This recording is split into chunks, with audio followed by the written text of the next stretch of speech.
Assalomu alaykum aziz do'stlar, aziz yurtdoshlar. Hozir biz shu Hazaris tumani Ismoilishon progressdamiz. Aziz do'stlar, bu yerda shuning ne bor ekan, bog' tutaman degan insonlar shuning narsani tashkillashtirajaklar. Ertaga 26-martda xudo xolasa ochilishi bo'ladi bu yering.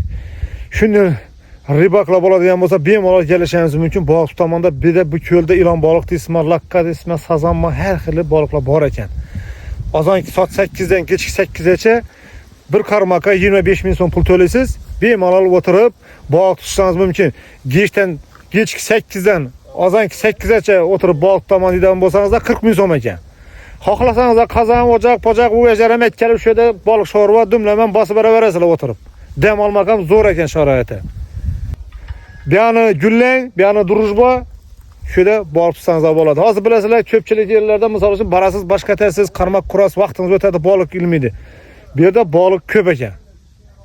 Aziz do'stlar, bering orientirni tushuntirib o'tadigan bo'lsam, Yangi bozor qishloqining bozorining teyindan o'ngga qarab aylanasiz, qiblaga qarab kelasiz. Demiryo'ldan o'tib chap aylanasiz. Chapdan bir 200 metr yurgan yerda yana chap aylanasdan to'g'ri yurib kelaverasiz. Bu Ismoilishonda joylashgan bu ko'l. Aslan sizlarga omad.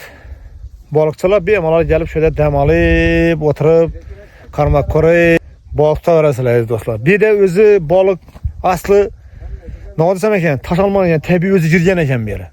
Bor ekan bu yerda 2 yildan beri. 26'sında erten xudo xolasa yana shu odamlarning ko'zini oldida yana baliq yuboriladi bu yere. Sazan balıqlar yuboriladi ekan.